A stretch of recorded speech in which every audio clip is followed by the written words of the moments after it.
SSC ও সমমানের পরীক্ষা শুরু, অংশ নিচ্ছে 18.5 লাখ পরীক্ষার্থী। প্রশ্ন ফাঁসের সম্ভাবনা দেখছেন না মন্ত্রী।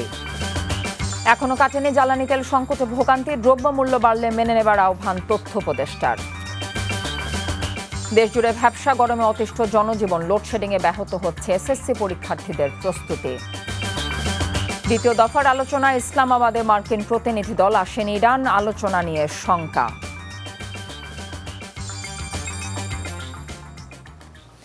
আসসালামু আলাইকুম, কথা নাহিয়ান, স্বাগত জানাচ্ছি এনটিভির সন্ধ্যার খবরে। ক্রাউন সিমেন্ট শিরোনাম দেখছিলেন, এবার নিয়ে যাচ্ছি পুরো খবরে।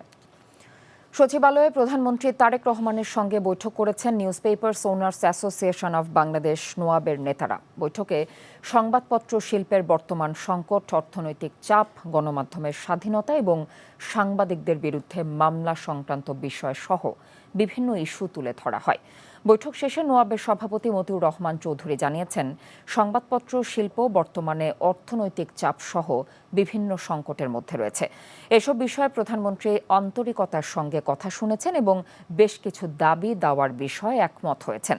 গণমাধ্যমের স্বাধীনতার প্রসঙ্গ তুলে ধরলে প্রধানমন্ত্রী তারেক রহমান জানিয়েছেন, তিনি আগের সরকারগুলোর পথ অনুসরণ করবেন না এবং উদার গণতন্ত্রের পথে এগোতে চান। এই অবস্থানকে ইতিবাচক হিসেবে দেখছেন নোয়াব সভাপতি।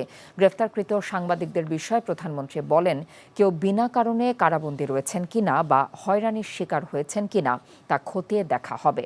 আর তথ্য প্রতিমন্ত্রী ইয়াসের খান চৌধুরী বলেছেন, পত্রিকা মালিক ও সম্পাদকদের সঙ্গে প্রধানমন্ত্রী তারেক রহমান প্রতি 3 মাসে একবার বৈঠক করার কথা জানিয়েছেন। তিনি বলছেন যে আমি কাউকেই হস্টাইল করতে চাই না।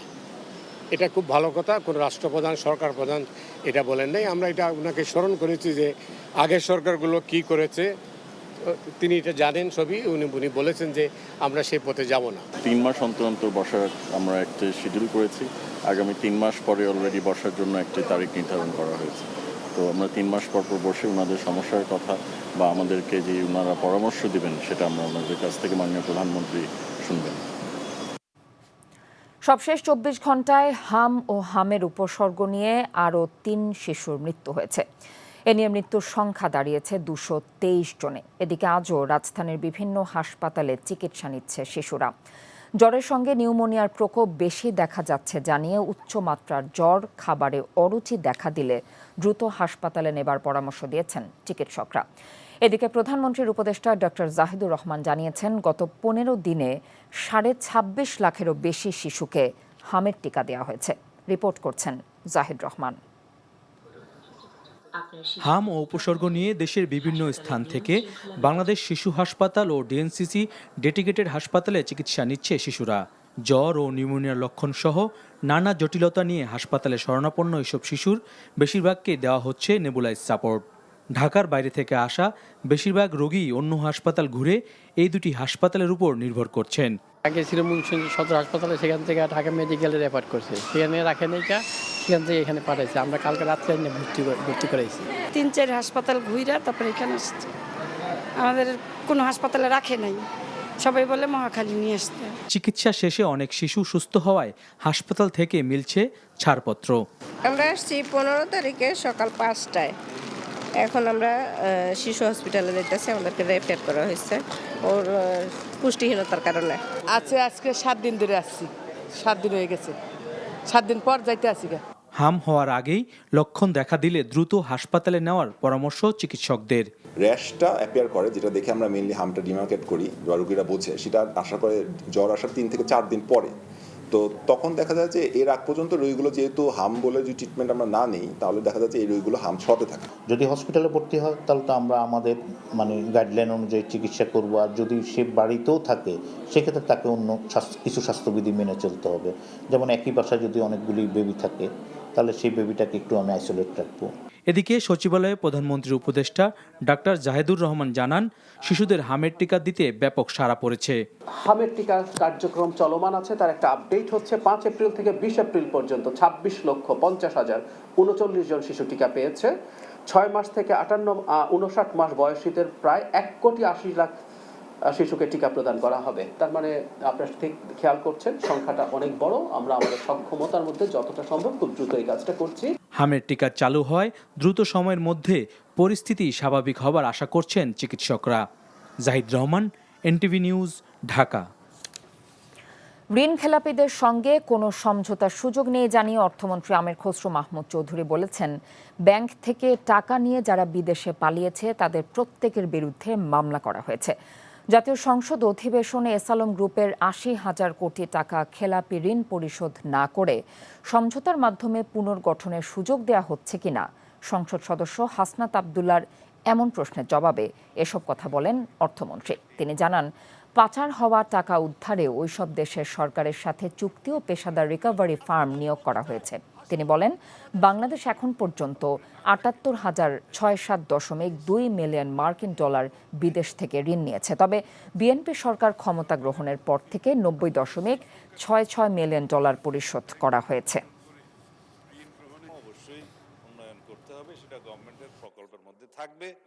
যারাই ব্যাংক থেকে টাকা নিয়েছে, পালিয়ে গিয়েছে, সকলের বিরুদ্ধে মামলা হয়েছে, মামলা পার্সু করা হচ্ছে এবং এটার জন্য আমরা বাইরে প্রফেশনাল ফার্মগুলোকে অ্যাপয়েন্ট করেছি।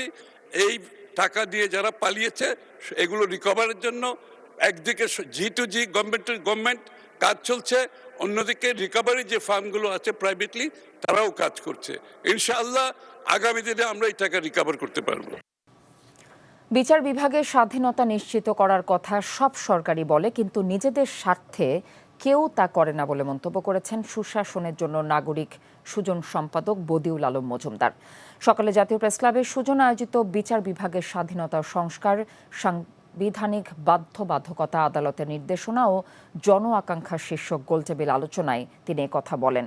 আলোচনায় বক্তারা বলেন, নির্বাহী বিভাগ যাতে বিচার বিভাগের ওপর প্রভাব ফেলতে না পারে সেজন্য দুটি আইন অন্তর্বর্তী সরকার করতে চেয়েছিল। বর্তমান সরকারের বোঝা উচিত কেউ আর আগের অবস্থায় ফিরতে চায় না। আলাদা সচিবালয় থাকলে বিচার বিভাগ অনেকটাই স্বাধীনভাবে কাজ করতে পারত বলেও উল্লেখ করেন বক্তারা।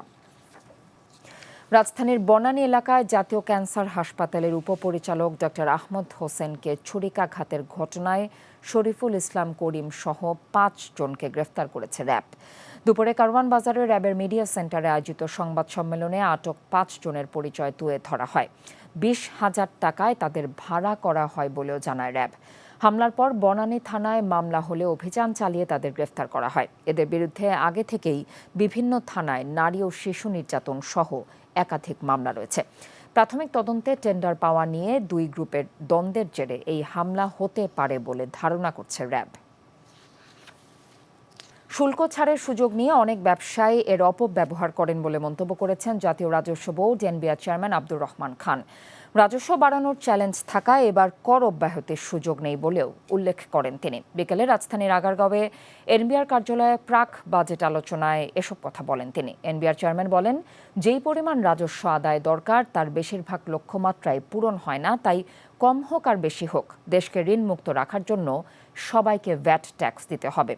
এ সময় ব্যবসায়ীদের উদ্দেশ্যে তিনি আরও বলেন, মানসিকতার পরিবর্তন করে ভ্যাট ট্যাক্স কমানোর সংস্কৃতি থেকে বেরিয়ে আসতে হবে। আলোচনায় দেশের ইলেকট্রিক্যাল ও ইলেকট্রনিক্স খাত সংশ্লিষ্ট ব্যবসায়ীদের সংগঠন অংশ নেয়। ব্যবসায়ীদের পক্ষ থেকে দেশীয় বৈদ্যুতিক শিল্প প্রতিষ্ঠানের জন্য কাঁচামাল আমদানির ওপর শুল্ক কমানো সহ নীতিগত সহায়তা চেয়ে বেশ কিছু প্রস্তাবনা দেওয়া হয়।